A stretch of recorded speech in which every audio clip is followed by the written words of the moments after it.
Weather and flights are always fun, but we're here. My name is Skip Rutherford, Dean of the University of Arkansas Clinton School of Public Service, and welcome to another in a series of our programs, discussions, and community conversations. If I might begin tonight by asking you to please turn your cell phones and other electronic equipment off, as it interferes with the speaker system. And while we're doing that, I hope you'll look on your chairs at the upcoming programs that we are having here at the Clinton School. We will soon announce our November schedule, which is going to be terrific. So we're excited about that, and we appreciate you being here tonight. We just completed the Slate 60 conference, and tonight we have an excellent program, one that we're very proud to bring to the Clinton School. To introduce our speaker tonight is a Clinton School student who grew up in Cleveland, Mississippi, a graduate of the University of Southern Mississippi at Hattiesburg with honors. He went on to work with AmeriCorps and with public service programs throughout the world, including Vietnam and in Ecuador. At the Clinton School, he's working on an after-school care task force with the Governor's Commission to assess the needs as well as the assets regarding after-school care for children in Arkansas. Would you please welcome James Mitchell.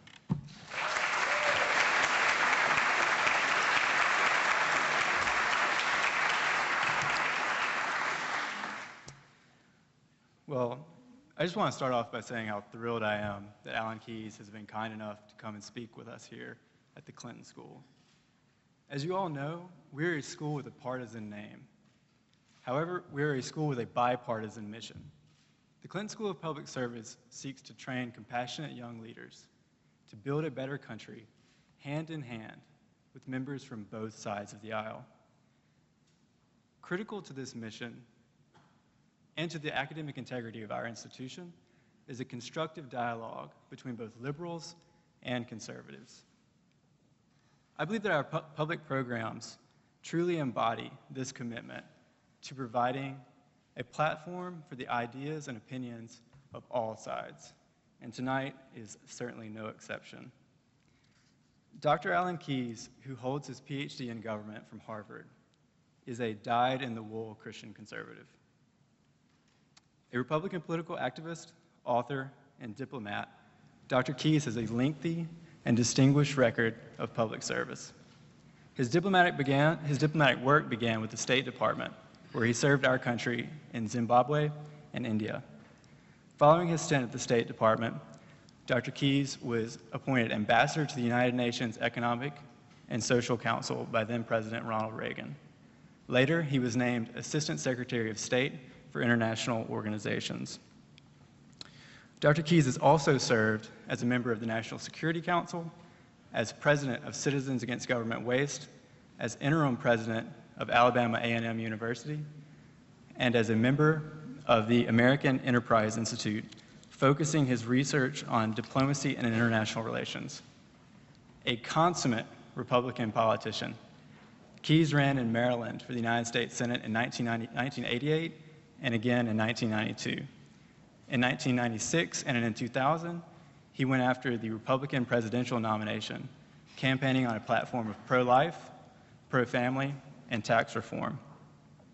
In 2004, he again ran for the United States Senate, this time in Illinois, losing to Democratic Senator Barack Obama. And as of September of this year, Dr. Keyes has announced his candidacy for the 2008 Republican presidential nomination. Dr. Keyes says that he's here to ask us, is higher education too liberal? I kind of think I know where he stands, but I appreciate that he's here to tell us why. Would you please help me in warmly welcoming to Little Rock and to the Clinton School of Public Service, Dr. Alan Keyes.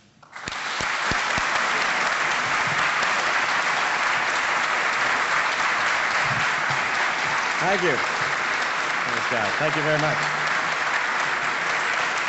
Thank you. Thank you. Good evening. Now, I have to have one slight demurral here because I don't believe, or to put it differently, I do believe with Socrates. You wouldn't call somebody a consummate doctor if every time he operated the patient died. It is required every now and again that you produce a success, otherwise people will start to wonder. So I usually disclaim the notion that I'm a politician. I involve myself in political affairs, but I have probably lost more elections than most people have been involved in. And this hardly qualifies as a consummate record, even though it might be a good one, depending on what you think of the things we stand for. Because one of the things I'll be talking about tonight, as a matter of fact, it may be the epitome of what I'll be talking about tonight, is that we now live in an era where, once again, we confuse ourselves with the notion that success is somehow consonant with rightness and righteousness. And this is a deadly and dangerous idea that will undo everything our country is supposed to stand for, and is in fact doing so. But before I get to that, I have to also start by saying that, as is sometimes my habit, and it's not just because I like being kind of intellectually ornery, I must start out by saying that, contrary to what some folks might think, my answer to the question on tonight's agenda, is higher education in America biased toward liberalism? Is it too liberal? The answer to that question is no, it's not. See, because if rightly understood, I don't believe there's anything liberal at all about the intellectual environment of America. And one of the great problems I've had throughout my lifetime is that this wonderful word, liberal, which has as its root liber, which, as I recall, means free, right? Should be hijacked by folks who, by and large, have abandoned the idea that human freedom is possible and have substituted for it notions that, on the one hand, see our collective life as a life in which, at the end of the day, we must achieve order by means of a totalitarian and controlled environment dominated by government power, and on the other hand, have redefined freedom so that it represents the anarchy of passion that throughout most of human history was identified with enslavement to passion, not freedom. We are caught then between these two monsters, Scylla and Charybdis, that masquerade under the name of liberalism, having abandoned the very concept of human freedom. Now, why did this happen? And this is what I'm going to spend most of my time talking about. Now, I could try to go through a whole catalog. Oh, you've got all these liberal professors. They talk about this and that and the other thing, and they're standing against things that I think are right over here and over there. But, you know, the truth of the matter is that you could find conservative professors, too. I know some conservative schools. And I don't think that's the problem, not with our intellectual environment, not with the environment of academia in general. I think the problem is deeper than that. And I think it's a problem that actually results from the success of one major human endeavor, what we call our modern science. See, the scientific approach to the world has been in some ways very successful. We all live in the midst of its wonderful magic in one way or another. And it's been scoring those successes for what, the last couple hundred years at least, in ways that have vastly increased our comfort, our commodious living, our productivity, and so forth and so on, because it represents what appears to be a very effective way of understanding and manipulating the material world. And so it has been highly successful at that. So successful, in fact, that over the course of our intellectual history in the last couple hundred years, more and more effort has been made to pretend that that scientific approach to the material world is the very paradigm, the sine qua non of human knowing. So that the idea of knowledge itself then must conform. If you don't know it scientifically, then you don't know it. That is kind of the assumption we make. Now, what's the problem with that? Well, the problem with that is the nature of the material world as science knows it. And in the nature of the material world, you have the tyranny of cause and effect. The tyranny of that which follows from that which precedes. So that at the end of the day, science is only possible because of a certain kind of materialistic determinism.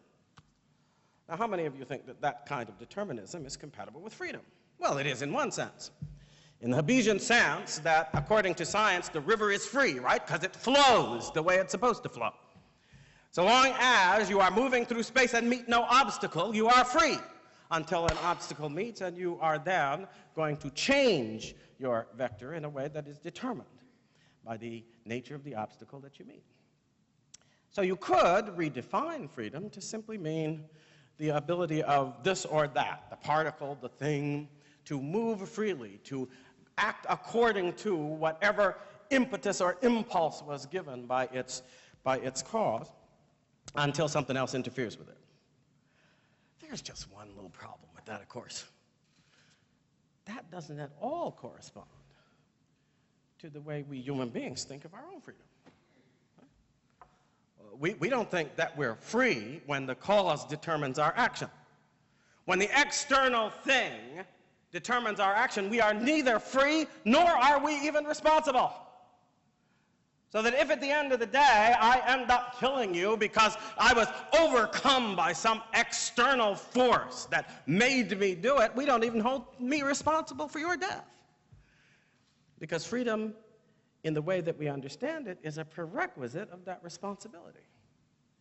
But it means, freedom as we understand it in that sense, that I had to have chosen the action.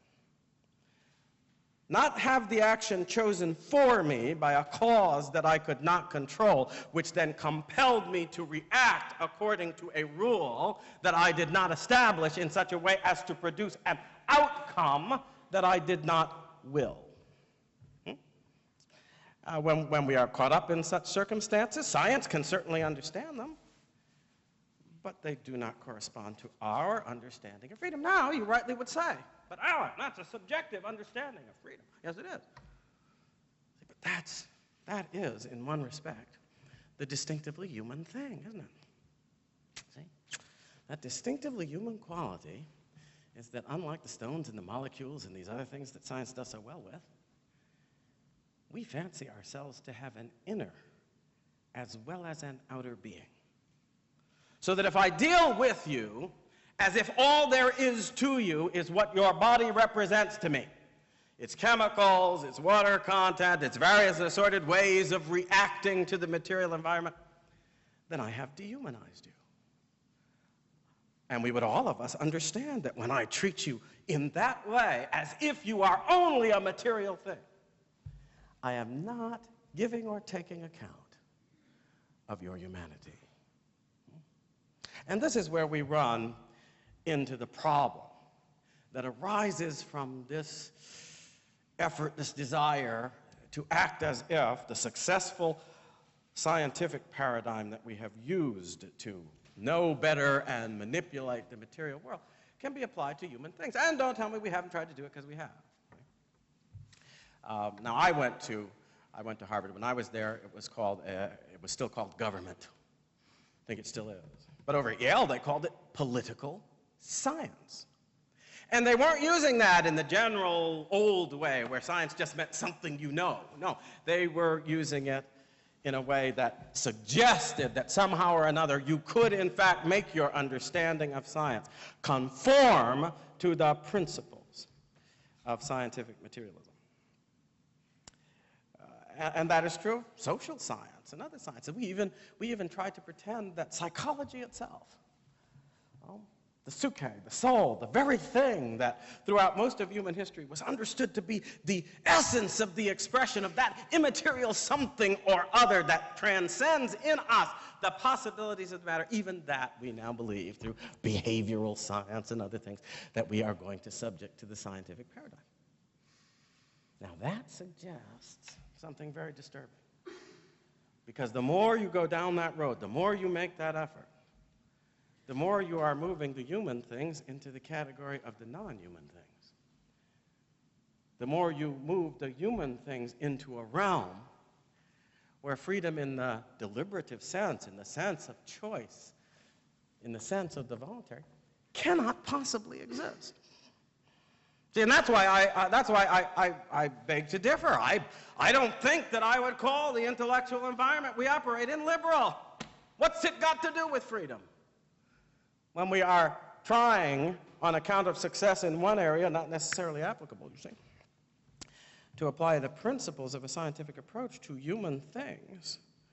And the only problem with that application is that in order to make it, we must deny the very essence of our humanity. That's interesting, isn't it? It is the place we're caught. And that's because we didn't have the wisdom to remember what Aristotle knew, that we shouldn't look for the same precision in dealing with human things that we look for when we deal with that which is not human. Because of that which cries out in us against this possibility of precision. And what is it that cries out in us? Everything. Everything. The moment I start to treat you as if you are just a thing, you watch how nasty you'll get with me. And it's not just you. It's everybody. Some part of us, even from the time we are wailing imperiously as children, something about us understands that we're important. Our being here has meaning. Stones may be stones, and this may be that, but we are something that can't quite be treated in the same way. At least we all think so. Okay? Take a vote amongst the human race. I'm pretty sure everybody would favor you, if not articulately, then in terms of their reaction to your abuse, with the same opinion that whatever it may look like to you, this finite little being here, it is infinitely precious to somebody, starting with the person it represents. Now, how can this be? This is where we encounter that which is the jumping off point for many of those things which ultimately lead us to poetry and to faith. The fact that in each and every one of us somewhere, there coexists this sense that, yes, we are finite, limited beings, determinate in the physical sense, and yet at the same time, we are beings who, touched by the sunset and the twilight and the music and the song and the dance, can feel stirring within us the reality of infinite meaning, infinite possibilities. Things that, though they cannot somehow be siphoned through this little being that we are, nonetheless fill us with a longing for that being without limit, which we know ourselves to be. Somewhere in the midst of that tension between what we are as limited, finite, material beings and what we know ourselves to be internally as beings standing in the presence of infinite possibility that we somehow realize and yet cannot attain. Somewhere in the midst of that arises our freedom. Right? Our freedom, which we all know to be partly a consequence of our capacity for envisaging those limitless possibilities. For knowing that though we are thus, we could be otherwise, that though we are here, we might be there, that though it has been done this way, it could be done some other way. And yet somehow, even as we sense that infinite plethora of possibilities is for us a reality that constitutes meaning in the world, yet at the same time we know that we would not exist to make the choice, to consider the possibilities, if we were not somehow defined apart from the shapeless and infinite background of being in the context of which we exist. Isn't that fascinating? It is to me. It always has been. But that means that somehow or another, both our humanity and our freedom exist not in this possibility or that, but in the tension between them. In the tension between our finitude and our infinite meaning lies the possibility both of our existence against what would otherwise be the colorless and shapeless background of being itself, and our freedom, our capacity to choose somewhat amongst those things, even amongst those things, by the way, which we cannot be. Because at the end of the day, our sense of the things that we are in relation to the things that we can be or should be or might be, that's what gives rise to our attitude. And no matter what else might be done to our freedom, we all know, don't we, that at the end of the day, it's not going to touch our attitude. We might be in prison, but we'll still have an attitude. We might be in chains, but we'll still have an attitude. We might be limited in every possible way, but we'll still exercise the freedom to curse that darkness which bars us from the light. Something in us knows that though we are finite, we are made for freedom. That though we are finite, we are made for choice. That though we are constrained, we leap in some aspect of our being beyond the possibility of all constraint.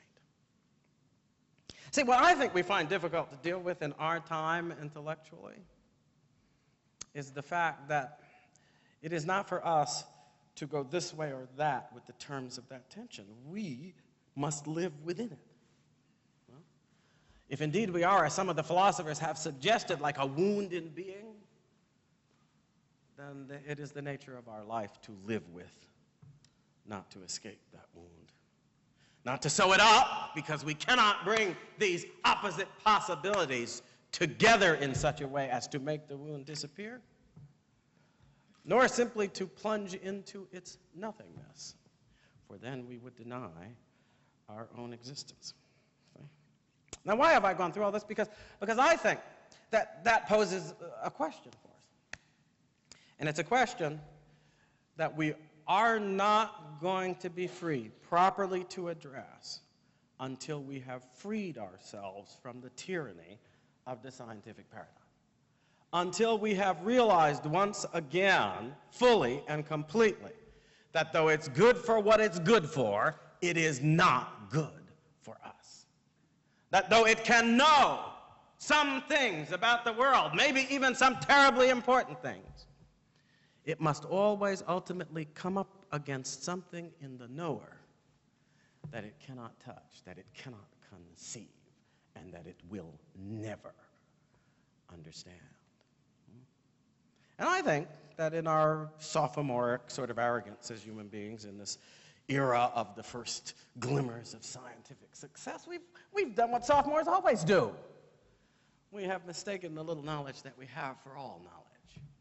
And we have tried to apply the paradigm of that little knowledge to the one thing that must escape it if we are to remain what we are.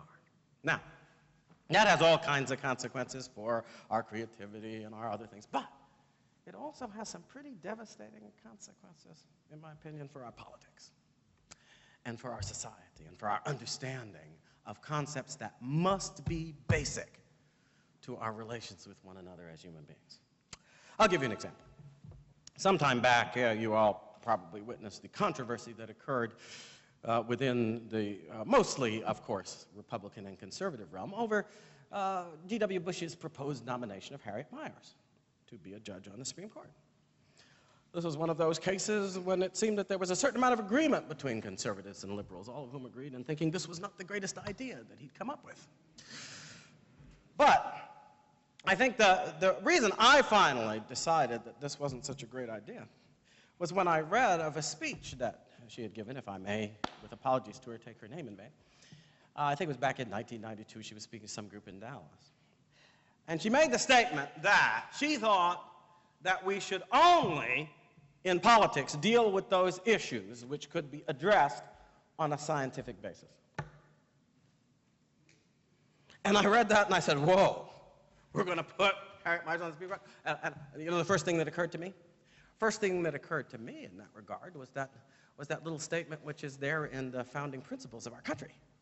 We hold these truths to be self-evident, that all men are created equal, that they are endowed by their Creator with certain unalienable rights.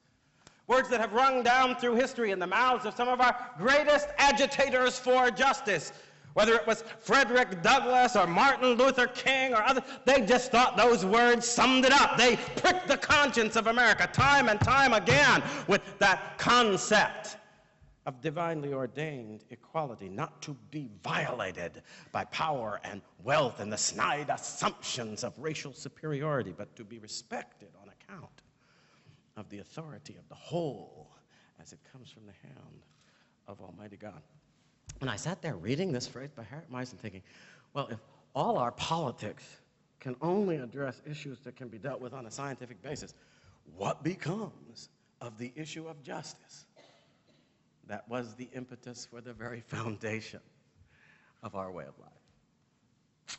Can't be addressed on a scientific basis. And as a matter of fact, I think if you were really to be strictly truthful about it, science would establish that there is no such thing as human equality. And that in just about every way you can think of, human beings differentiate themselves in various hierarchical possibilities according to the material determinism that constitutes the finite being of each person. Some can jump farther and throw better and sing more sweetly and see with greater vision, even think more capably on account of how this primordial ooze has organized itself as a result of what they tell us is the evolutionary process. And even if we think about that process, it turns out that the very essence of the statement it makes about our development contradicts the claim of equality that is forever in our mouths. For evolution is about the priority of the last one standing. It is about the claim of the superior to assert that superiority simply by virtue of outlasting everybody else. And you and I both know that if we applied that as a recipe for justice in human social affairs, we would return to the worst kind of oligarchic, militaristic, barbaric violence. And everybody who was on the losing end of the stick could be expected to be stomped down just as far as was necessary to support the comfort and convenience of those strong enough to do the stomping. Are we prepared to follow this paradigm of scientific understanding into the world that it once again says? It's amazing, though, that in that particular case, our scientific progress would take us several hundred years back into the past, especially from where we sit today as citizens in the United States. And a lot of our favorite pretensions would suddenly go by the board. No more demonstrating for equal rights for this one and that one, because the only way you demonstrate what you should have is by beating the folks who want to keep it from you. We ready to go back to that world? Because that is the world implied by the paradigm of science without regard to the subjective assertion of our meaning, of our worth. But here's the other side of the problem. Here's the other side. What matters to subjective assertion? What possible status could it have? Reminds me of something, I can't remember what Montesquieu or Montaigne wrote about the fact that why would you value the opinion of 100 people whose opinion as individuals you have no respect for? So if a vote were taken amongst 100 people you have no respect for, why would the fact that 99 of them voted for something give you any greater respect for it? See? If you can't establish the claim of the individual to represent a standard, then the collective represents no standard, at least not from your point of view. And that is where we fall over into the other stool, you see, because once we start to go down this road, which sounded good to some folks, even Rousseau and folks like this, and you start to look at this subjective claim that we all seem to make, you have to ask a question about why you have to give it any authority. Why should the whining we do in response to how folks want to treat us as if we're instruments, you know? The people who want to enslave you and act as if you're just a biological version of a broom sweeping the house. Biological version of a beast of burden carrying the burdens. Why should they pay any attention to our whining any more than one might pay attention to the whining of the chicken as you wring its neck? You know? Why should this bother you? What that points to is the fact that even though in the scientific sense it is wrong to treat human beings as if they were material objects, yet in another sense, we cannot establish with any sense of soundness or firmness our regard for our subjective claim to meaning unless we can somehow assert that it has an objective basis in reality. And that's a problem. It's the problem we're not dealing with very well in our society, you see.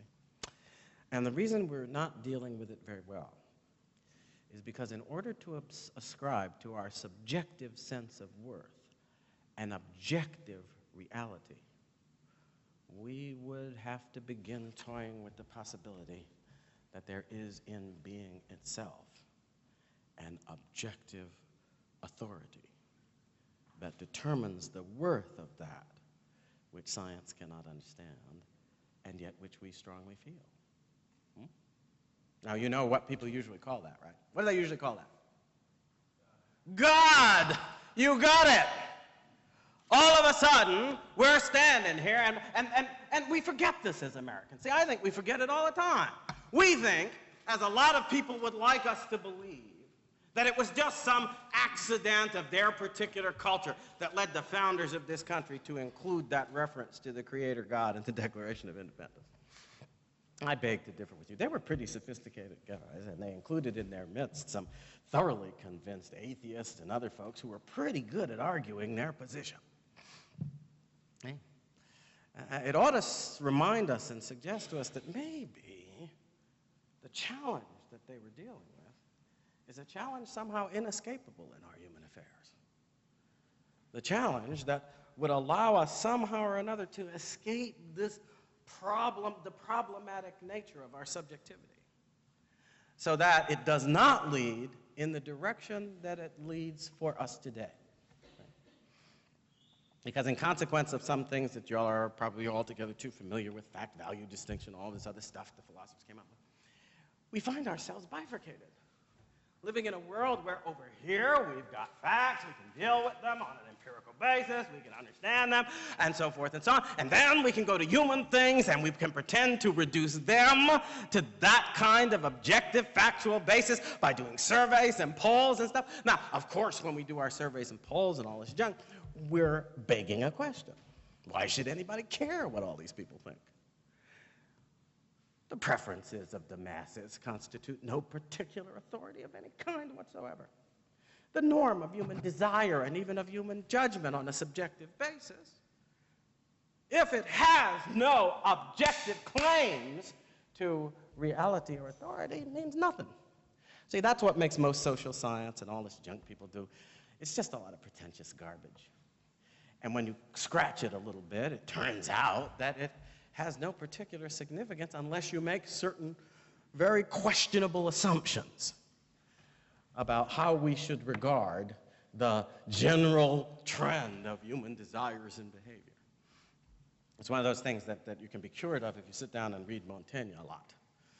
And though I'm not a fan of his purposes necessarily, I always think reading him is a good antidote to the notion that somehow or another human conventions are a guide to very much of anything. Because there's almost no evil possible in the mind and imagining of man on which some society has not agreed to found its sense of justice. And that ought to give us pause about basing our understanding of anything on surveys and polls that indicate this, that, or the other thing. The only reason that such things can be valid is if we have somehow established that the consent that is represented by this or that preponderant trend has a claim to be respected. And in our society, that claim to be respected was not asserted sui generis. It was asserted on the basis of an appeal to the objective authority of God. Now, easily remove God from the equation, and what do you get? Well, you get what we get. You get what masquerades as relativism, but what turns out in point of fact to be the mere anarchy of passion and unbridled will, where at the end of the day, anything goes if you can get away with it. And you and I both know that's the world we're heading into. That's the world we're deeply into. That's the world in which we're already seeing the bodies piling up of the victims of our somehow sterilized but still quite repugnant atrocities. Now, how would we escape this? Well, see, I think there's only one way to escape it, and that means we have to start taking seriously, once again, what our founders took seriously. But the difference between that and where we are is that instead of having a subjective assertion of meaning and worth, we appeal to an authority that at one and the same time sustains our sense of infinite worth, but confirms the finitude of our actual existence, forcing us to live within the tension that we are. Not allowing us to move over here into the totalitarian order of physical nature, nor over here into the anarchy of Nietzschean willfulness in which we devour one another, including ourselves, ultimately, in the orgy of our own unlimited indulgence of will and imagination. No. Forcing us to a certain kind of collective moderation, because we can claim the possibility of freedom only on the basis of an authority that then prescribes the boundaries for its exercise. I sometimes wonder why this is so hard for us to conceive of, when if you think of it in just the starkest terms of being and existence, it's actually what makes the existence of all particular individual beings possible. Right? I mean, at one and the same time, if there were just a whole, the night in which all cows were black, there would be no particular existences. In order for those existences to emerge, to be freed from the background of that indeterminate being, they must have boundaries in terms of that being. They must have form, and they must respect that form, or else lose their existence. It turns out then that their freedom is also a kind of determinate subjection, and that if they deny that determinacy, they lose the freedom. Neither, however, does the determinacy deny them the wholeness that that freedom represents. And that's why in our consciousness of what we are, we have this tension. For we know ourselves to be the whole, even though we see ourselves as only part of it. And in that tension between the whole that we know ourselves to be and the partial thing that nonetheless asserts that wholeness in a particular form, our consciousness finds the possibility of freedom. Now, I think that relates to politics in a very simple way. And in our politics, it's actually more simple than we make it. We claim our rights on the basis of the authority of the whole as represented in our Great Declaration by our evocation of the authority of God. We can keep those rights only insofar as we respect the boundaries that make our evocation of that authority possible. Okay? Or to put it the way I usually put it when I'm giving political speeches, if we claim our rights from the authority of God, we must exercise those rights with respect for the authority on the basis of which we claim them. Discard the authority, we discard the rights. And this is what has always put me in the face of this kind of problem with our common sense these days. And I haven't found anybody who gives any kind of adequate answer to this. Maybe it's just that some of the people who live in our society, they have the princely natures that don't mind the wonderful possibilities of brutality that are opened up by the anarchy of will and passion. They revel in the prospect of that Nietzschean war of all against all, the feud of arrogance in which those not sufficiently strong in their arrogance will be bruised and crushed. Maybe they're happy with that prospect. Having to look back at a heritage in which my people were amongst the folks that were caught in that particular wine press, I don't particularly care for the idea of it. And therefore, I have been kind of attached to the notion that if we have freedom, it must be moderated by a sense of our respect for those boundaries in our use of it that allow each and every individual to emerge in their distinctive possibility and potential with the worth that is ascribed to them, not by our use, but by the objective will of being itself, the objective will of God. Now, is there a liberal bias in academia? Well, no, because what I just described was not liberal. See?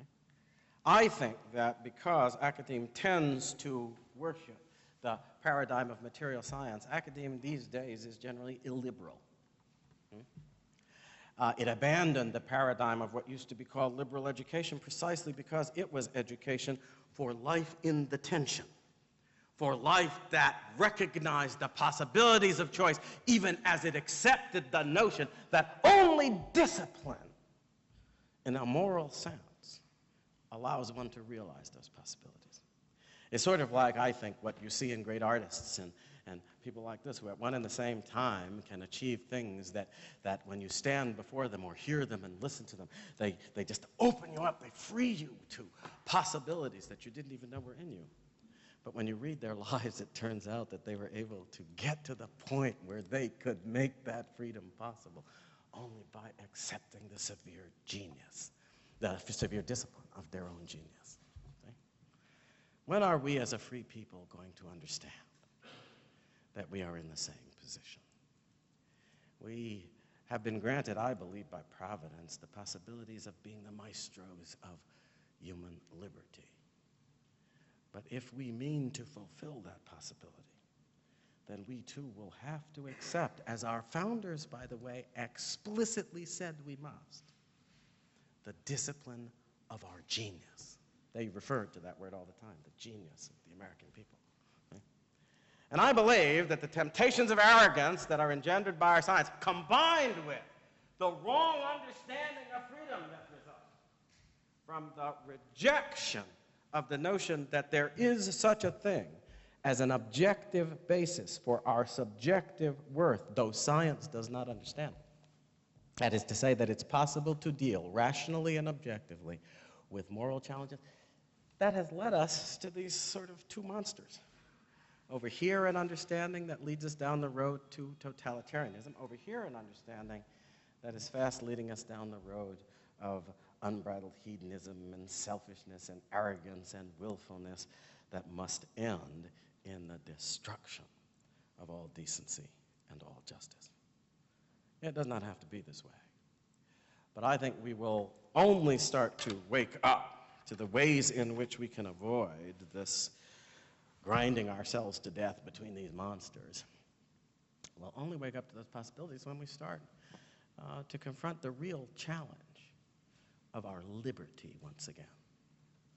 And to see that challenge as presented to us in some of these issues we don't like to talk about, that we claim should not be part of our politics, but that in fact represent the essence of its possibility. What do we do with the claims of the weakest and most voiceless amongst us, whether they are the poor or the child in the womb? What do we do with the claims of those natural bonds which come to us, not by our own choice, but by the obligations of that which defines our particular existence, the obligations of our nature, represented in things like the family and sexuality and all these things that now we wish to act as if they are subject only to our fiat and our hedonistic impulse? We will have to confront these things. And we will have to do so in a way that seriously understands that we cannot have the freedom we are reaching for except we accept the destruction of freedom that must come when we transcend the boundaries of the tension that defines our human existence. Now, I hope, with apologies, because the last few minutes I haven't been talking like a politician. But what can I do? You know? I always give in to this temptation when I come into an academic environment. I would make one final point, though. We're going to be better off one of these days when we realize that as a nation, we're not going to survive. I think we are, in fact, failing right now. The experiment of liberty our founders launched is sort of coming apart. And one of the reasons is that we have gotten so caught up in the practical particulars of our so-called politics that we are neglecting what was in some ways the deep-seated thoughtfulness that went into its foundations. We have leaders now who cannot even conceive of the true dimensions of these foundations. They stand little beings patching up cracks in the wall, and they are pathetic. And they will not be adequate for the survival of this precious gift, which is our liberty. Thank you.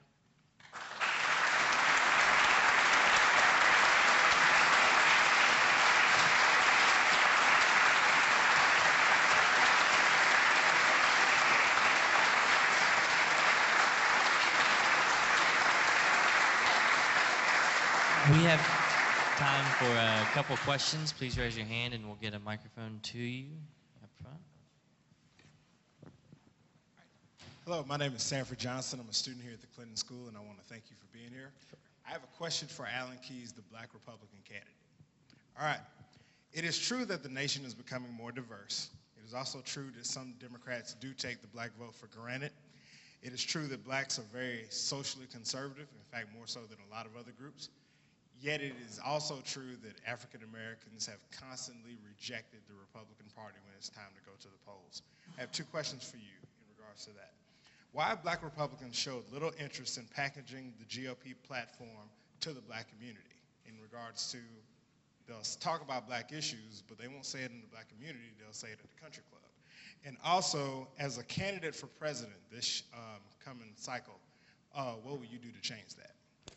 Well, see, one part of the answer to that question has less to do with the black community than it has to do with the very deep reluctance of not only Republican politicians, but all our politicians, to deal with the moral issues that confront us.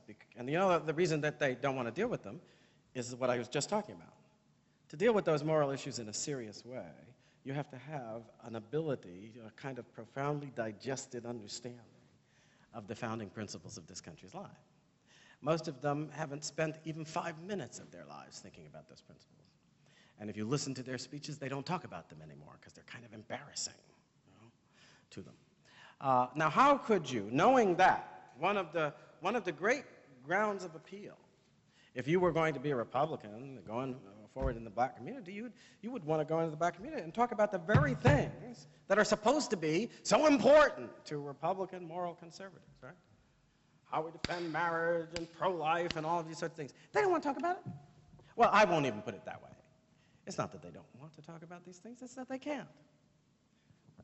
As I think I was just demonstrating, it would be possible, in my opinion, it is possible, because I've done it, to go before black audiences and show a profoundly important connection between certain moral principles, certain stands on issues, morally based, and the very appeals that were made by Martin Luther King and all the folks who fought for black, greater justice for black people and so forth. It's part of the warp and woof and fabric of the black community.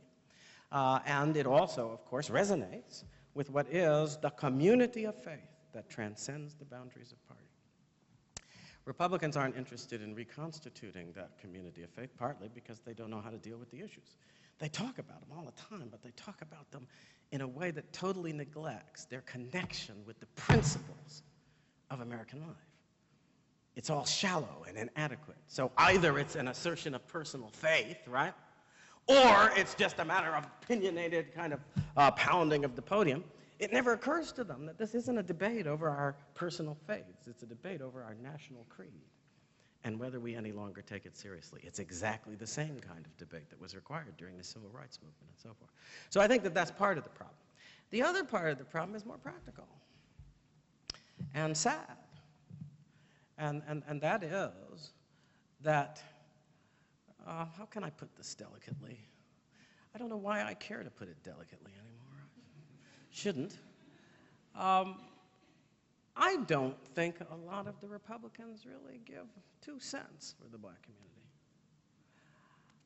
I was feeling that way when I went to the Maryland Public Television debate, and none of the so-called big names showed up.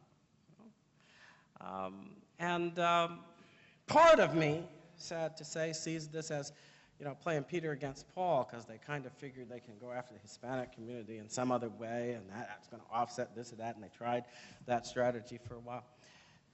Here's my answer to the overall problem. I think it might be useful if all these people would remember that somewhere in the midst of all of this, whether we're black or white or this or that or the other thing, there is a part of us that still remembers that there's something special about being American. And that something special isn't the same thing as being French or being German, that we define ourselves in terms of some narrow national particularity. No. It's because in reaching for that American thing, we are actually hoping to find our common humanity. And when we do, we rejoice. And I think that the black community would respond to that appeal just like every other. And that in point of fact, the heritage of black people, speaking as it must to some of the greatest challenges to the American soul that ever existed, that is the very context in which to make the appeal to the American heart in a special way. But my Republican colleagues don't understand this, and they apparently never will. You had a question in the back? Alan Keyes, I've listened to you for years and tried to buy into the moral and the founding fathers. But let me say this. Do you think there was any time in American history, even from the beginning, that the tension that you're talking about, that it was ever less tension, where it was almost level? Because it seems like the focus is going more to the unbridled. I mean, it's like the people of color versus the whites. Well, no, I don't think there was ever a time in our history when this sort of tension that can never be resolved but can sort of be moderated was ever absent. I mean, let's consider what I believe to be the true explanation of, say, slavery. A lot of people like to talk about slavery as if it was about race. No, slavery was about unbridled greed. That's what slavery was about. It was about an unbridled passion that then led people, for the sake of satisfying that passion and the way of life they built upon it, totally to disregard the claims of humanity of other human beings.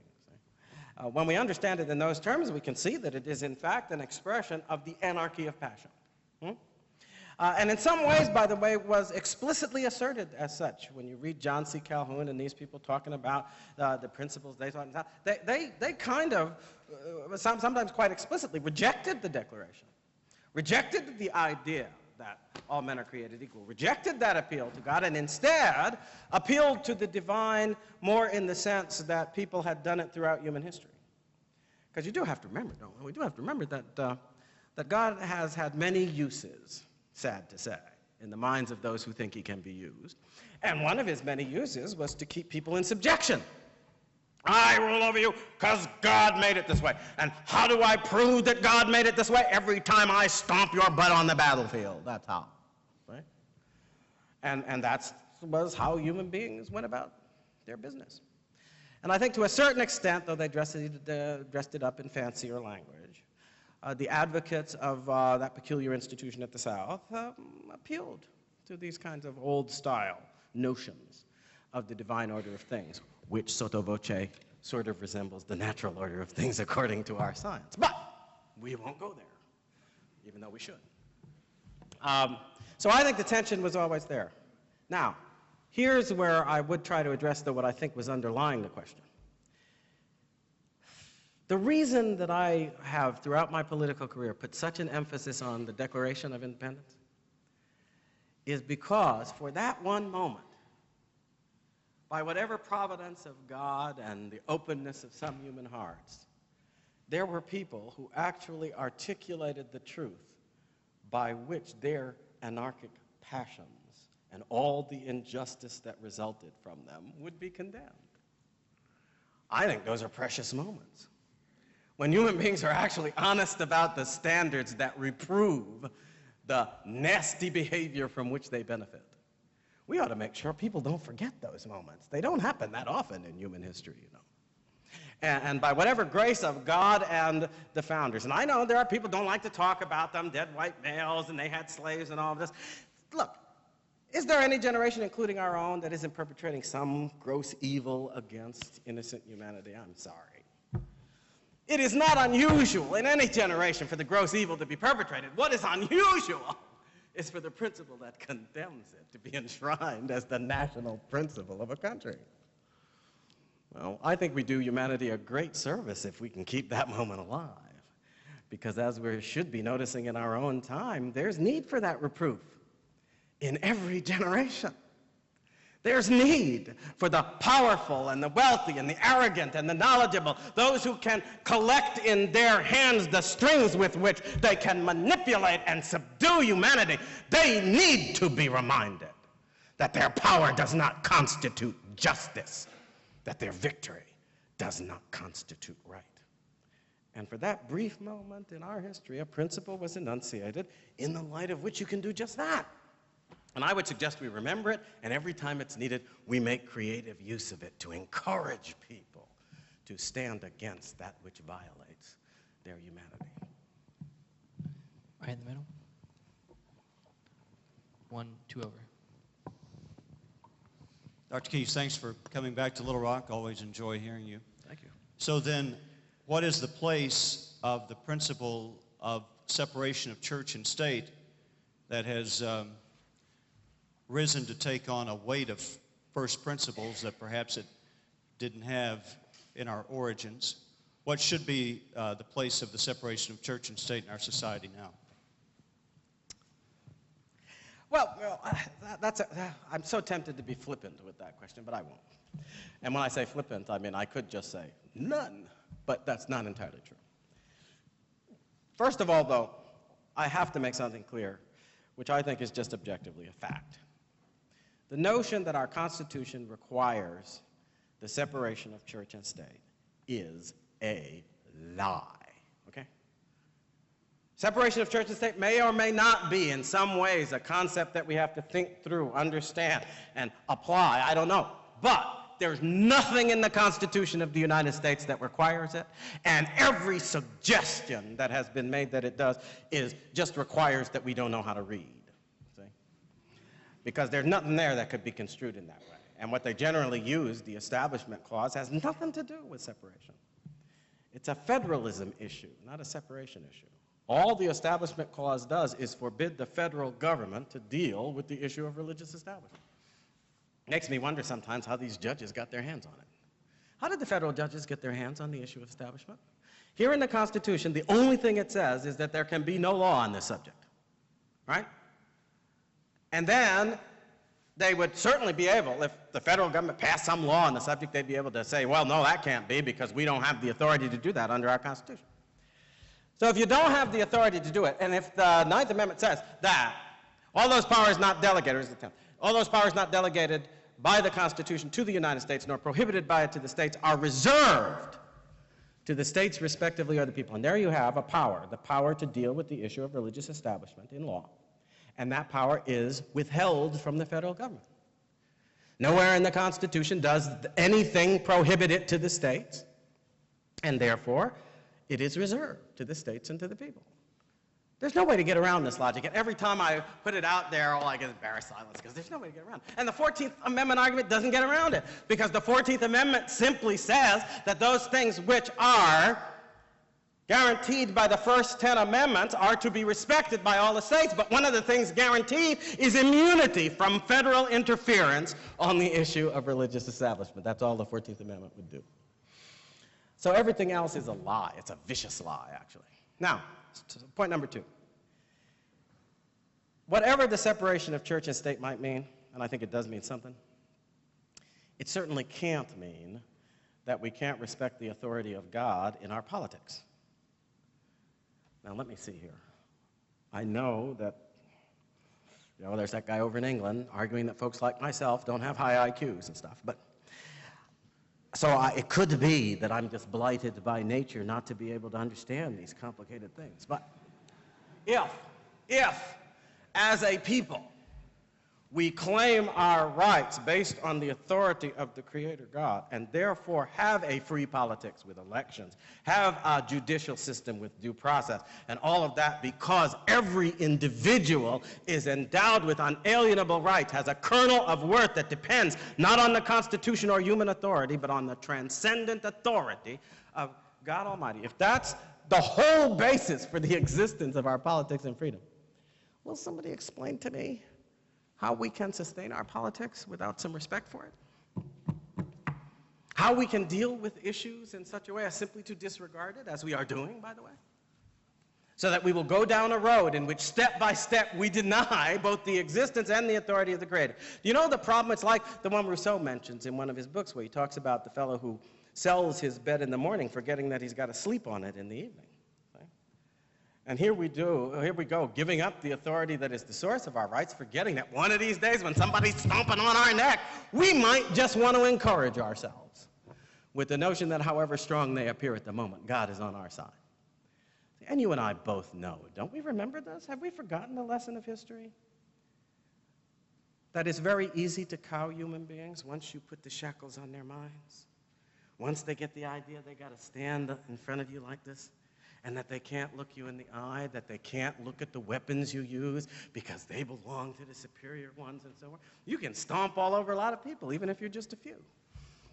But once they get the notion that somewhere inside of them there is that which is allied to the power of the universe itself, they find the courage to face injustice, to confront death, to go onto battlefields that in the past they might have fled, and to stand and to stand and to stand again until they win the victory that justice requires. Do we remember this or not?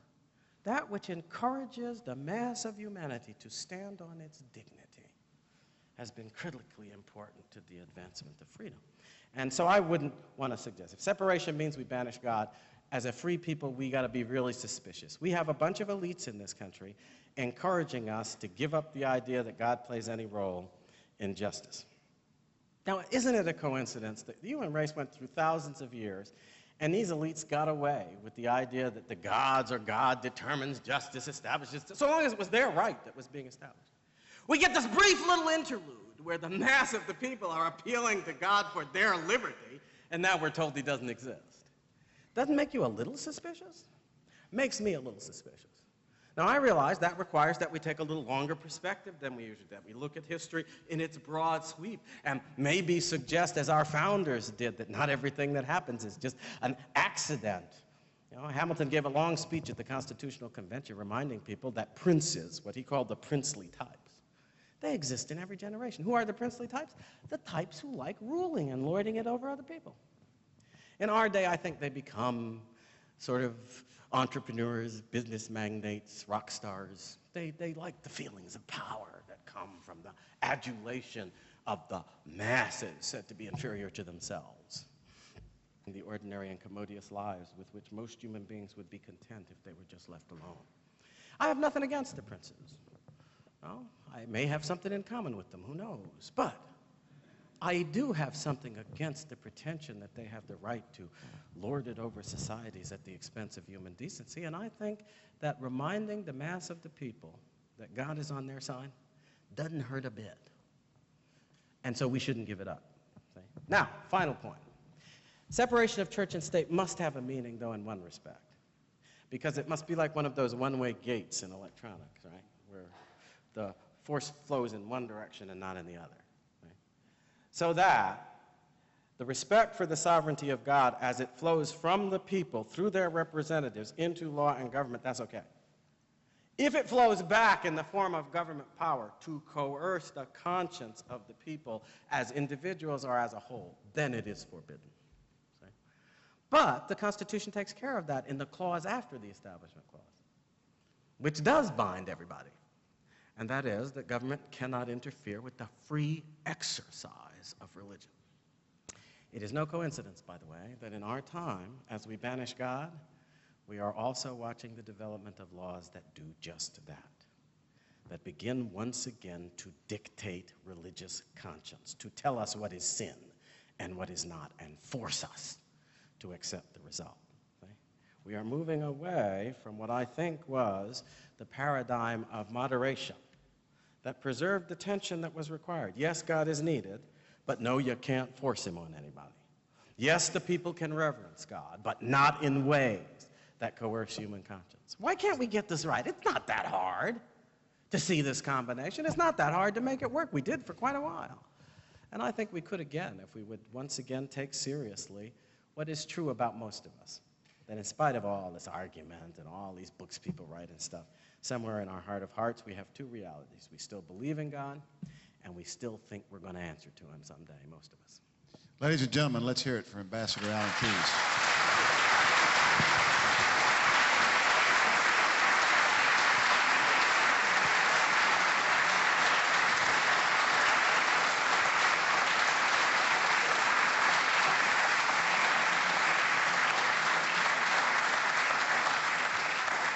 Pastor Keyes can be here for a few minutes. I know several of you had questions. Feel free to come say hello to him. Thank you all for coming.